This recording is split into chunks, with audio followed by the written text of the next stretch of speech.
What is Learn Outside? Learn Outside is a fascinating approach in the education field that allows students to expand their knowledge beyond the walls of the classroom. It is a metaphor for the idea that learning should be done not just within the walls of the classroom, but also outside of it.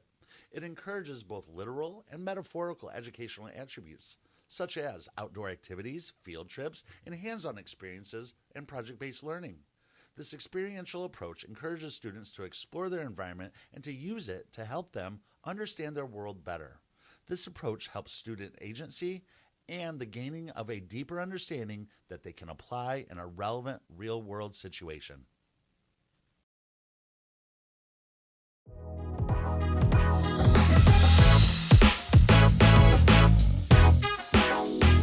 Description of today's episode of Learn Outside. We will be discussing how to unlock curiosity in students by inspiring an inquisitive mindset and activating superhero powers in our educators and students. At the end of this segment, we will learn about a superhero tool, the AR Sandbox, or Sand Table, and how it sparks joyous exploration in our learners. Thanks for joining us for Learn Outside, an informal discussion about innovative and effective teaching practices that disrupt the status quo in education. Practices that activate the superpowers in educators and students. This podcast series is hosted by myself, Dr. Candy Van Buskirk, Assistant Superintendent of the Career Academy Network Schools in South Bend, Indiana, and Dr. Marilyn Nash. I am the Makerspace Manager here at Success Academy Network of Schools. And this podcast will feature superhero guests that are currently disrupting the status quo in education through innovative and research-based practices who are inclusive and supportive of all learners. So let's get started first with our Learn Outside Moments of the Week. Dr. Nash? An example of Learn Outside, I'd like to give the students problem-solving questions. This week I asked a student, if the pencil is broken and the pencil sharpener is also broken, how can you sharpen that pencil? And what a great conversation we had about how to problem solve and come up with a new and innovative way to sharpen that pencil. It was amazing. Oh, excellent. Thanks for sharing that. And for me, we had a board meeting on Tuesday night, and our high school robotics team was there, and they shared about the inception of their robot to current day where it was at. And there were 2 students there that were running the computer to drive the robot, and then there was a student there that was discussing the entire process. And the unique piece for me is that they have 30 students that are on the robotics team. Those 30 students are broken into different teams for different pieces of developing the robot, from students that are writing the CAD to 3D printing, to students that are doing the marketing of the robot, to the drivers of the robot. And to see the agency of the students to take ownership. Excellent. And to see the curiosity within their learning, it was, to be honest, they could have taken up the entire board meeting and everybody would have been just fine. Oh, it was I'm sure. It was a wonderful, definitely Very nice. a wonderful Learn Outside moment. Excellent. All right, in our stories, we were able to see differing opportunities of curiosity, right, from the students discussing the broken pencil to the students that were diving into the curiosity of the robot. Tell me how you would define curiosity, and what does that look like in your classroom? For me, curiosity is this innate, intrinsic kind of a drive in the student, so that they will want to explore the world around them. It really encourages students to strengthen their problem-solving skills. Oh, very good. And then an example of that? I would say, first of all, it would be very important to know the student's interest, so that you know what's driving that innate exploration within them. An example of that would be then, once I know their interests, and they've explored their interests as well, is the VR goggles, so that they can go on field trips to these pieces that they're interested in and want to learn more about. It's very exciting. And then they can, when they're finished, then they can have all those questions about, well, I want to know more about this. Right. What are, you talk about the VR goggles. I find that fascinating and would have loved to have had VR goggles as a young learner, right? What's an example of a field trip that they can go on through the VR goggles? They'll be able to go if they're interested in, say, baking or being in the world of food and restaurants. They can travel through the VR goggles through the whole process of the restaurant, from the creation of the food, the ordering, all of those pieces, and then they'll be able to think through, well, what are the other things that I need to know more about? Yeah, no, I appreciate that. I know today's segment is, around curiosity and unlocking curiosity in our learners. But when you talk about, the experience of going through baking, it makes me think of career exploration as well, right? And so that's what we want our students diving into as they're going through, the learning process. So thanks for sharing that. All right. Dr. Nash, you shared about knowing the interests of our students. How that allows students to engage in learning because they're learning about what interests them. Yes.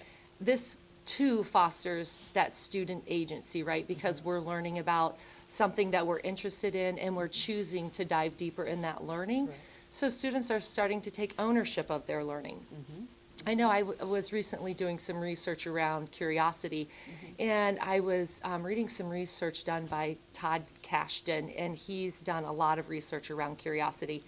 And one of the 5 dimensions of curiosity that he talks about is joyous exploration. Yes. And joyous exploration is where you're filled with wonder and fascination by the world around you. Like when you travel to a new place, you talk about having those VR goggles, and students could, travel to baking, or if they could travel to another country, whatever that might look like, right? Or you discover a new artist you love or a new hobby like playing pickleball. I've recently picked up pickleball. That's exciting. Yes. So, just joyous learning, just enjoying the world around us and learning from that. Fantastic. So we've discussed the importance of curiosity and what it can look like, but now let's shift to what curiosity can look like beyond the walls of the classroom. You mentioned already ownership for students. For me, ownership is, again, connected to their interests and knowing what those are, both for themselves and myself as their instructor. One of the ways that we're finding is so exciting for them, and myself as well, is the world of entrepreneurship. And one of the things that we're working on with students is how to come up with a business plan. What that looks like. Take your interests. If you're interested in continuing with this baking theme, if you're interested in having a little bake shop, what's the name for it? What would be the purpose? Who's your audience? To really think through all of those components. And when I work with the students, particularly on this piece about developing a business plan, I actually have here an example of the journal that they would be using for entrepreneurship to really think through all those components that would be in there. Even all the way through actually doing it here and having a small, pop-up shop for them and having people come and purchase their items, followed by then, how did it go? Was that a good business plan? So again, giving that agency, that choice, ownership, the whole piece with that. Yeah, and how, and as you spoke in regards to knowing our students, right? We have to connect with our students. We have to build relationships with our students.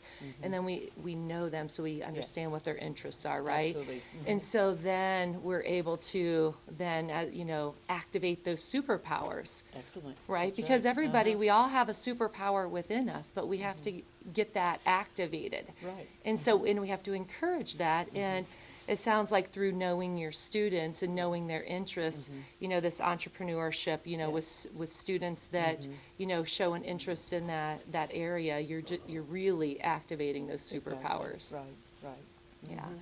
Well, I was wondering if you might have a story from when you were a young learner of when you were being curious and what that looked like. Well, a couple quick ones. For me, my teachers at school were a lifeline for me. I loved them, and I knew early on I wanted to be a teacher. And so I wanted to practice and learn how to do that. So I would hold summer school with the neighborhood kids. If you look through some of my books from when I was a child, I have places where I write stop, write your answer, because I just wanted to have that whole experience of what did teaching mean. Oh, So, Yeah, I appreciate that. Yeah, I've heard other, individuals say, when they were young, and a lot of folks that have gone into education and teaching, and how they, would get their siblings together, and they would run school in the That's house, right, in the Yep. summertime or whatever. Yep. That's right. Well, when I was thinking about this, I was thinking, a moment, a story when I was a young, curious child, and mine is not as, educational, but it's interesting. My sister and we had come home one afternoon from school, and I was really hungry, and my mom was tired and wanted a nap, and she had said, okay, Candy and Elena, get to your homework. I'm just going to take a quick nap, and then I'll be up and I'll make dinner. Well, I was hungry right now, Dr. Nash, and so I found a box of chocolate pudding. I might be a chocolate lover too. And so I was reading the box. I believe I was in first or second grade, and I'm reading the box, and it has the word saucepan.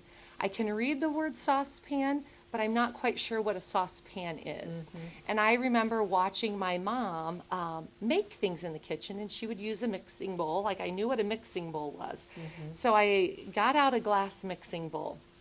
And my older sister, who was more well-behaved than myself, said, I don't think this is a good idea. And I'm sure she said that multiple times. But I was hungry, and I found this box of chocolate pudding. So mixing everything together, and I put my glass mixing bowl on our gas stove.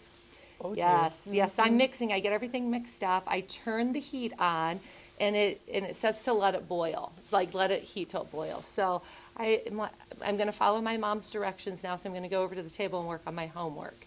Well, when I go to work on my homework, there's a large explosion. Yes, I was expecting that. Yes. Yeah. And so my mom, Candy, Elena, what was that? And by the time she found that we were okay and that there was chocolate pudding all over our kitchen, I learned that day, because of my curiosity, A, I know what a saucepan is today. That's right. And B, I know how to deep clean a kitchen. That's right too. I bet so.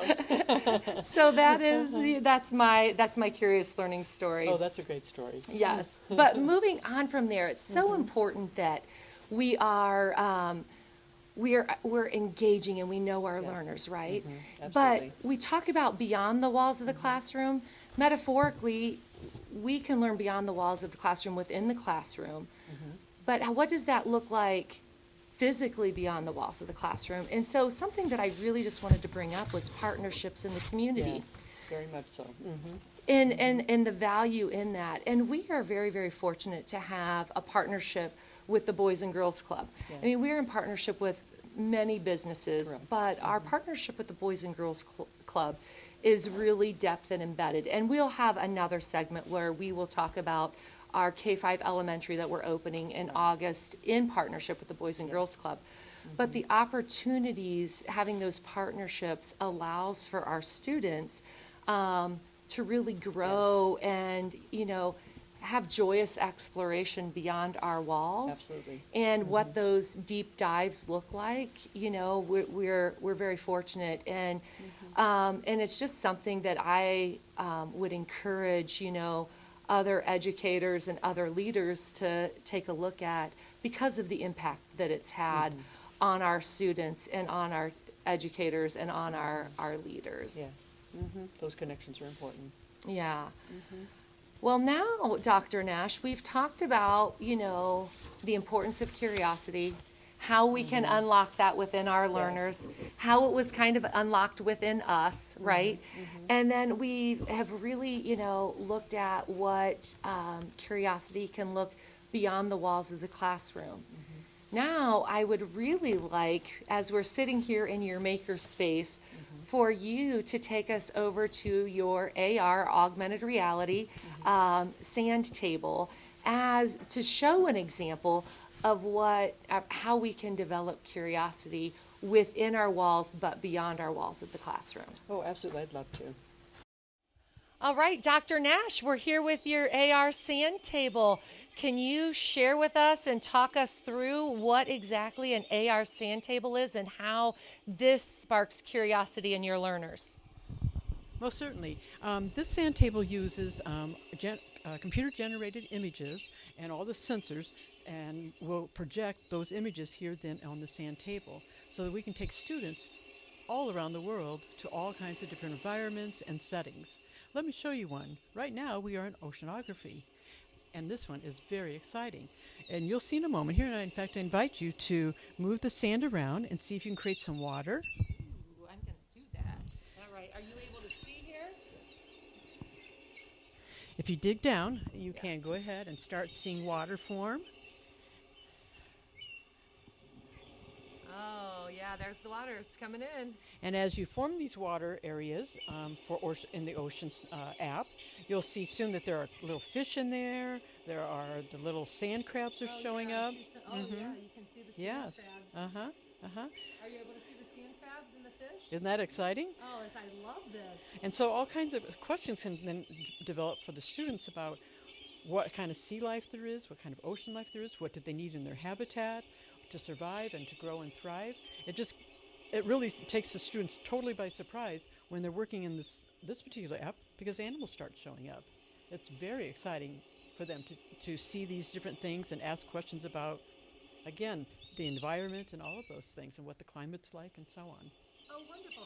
Are there other images that can show, spread down onto the sand, or what other tools can we use within the sand table? Well, we actually have some tools. Right here, I'll show you one.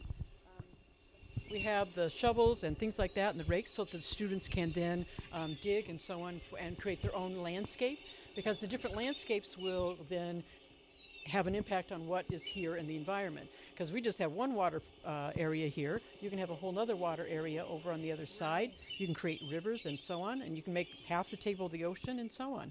So it gets pretty exciting, and they have to be pretty creative about what will that landscape look like. So, yes, and I have another, there are so many images that can be projected, generated onto the sand. Another one is safari. Let me show you to the safari. Here we go.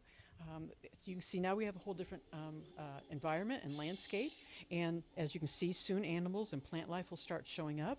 We can again move these around. See, here we have some animals showing up, and it creates this whole climate and environment area where students can then see the animals coming down to the water holes, and which ones come here, which ones go there, and which animals work together, which animals will, for survival, follow and attack the other animals. So they can see the whole piece. Like right now, you can see here in the water, there's a sea turtle and fish that are showing up. And so these different, you can see the animals are starting to come out to the water hole. It's just very exciting. And the students, again, can design their own landscapes and environments. And I can even have them then follow up with using grid paper and programs to sketch and build their own pieces. Here's another one. This is topography. This one, again, the students can create their environment. Let me show you here. And once they do that, then we can do measurement and incorporate all kinds of science and math concepts in here to see what the development of the elevations will do and all of those pieces as well. So again, they have their own agency. They're motivated to create their own environments to see, what will happen. So I love this as a tool for curiosity. This is definitely a super, power tool. That is for sure. Excellent. Well, thank you so much for sharing with us the superhero tool of this AR sand table. This is incredible. And once again, another tool that we would have enjoyed as learners when we were younger. So I am so excited to see what you're doing with your young learners in your makerspace. Thank you. Well, thank you for joining us with our first Learn Outside podcast. Please join us next week with our guest superhero, Dave Ebersol, and the robotics team at Career Academy High School. Hope you have a curious Learn Outside week. And thank you, Dr. Nash. Thank you. See you next week. See you next week.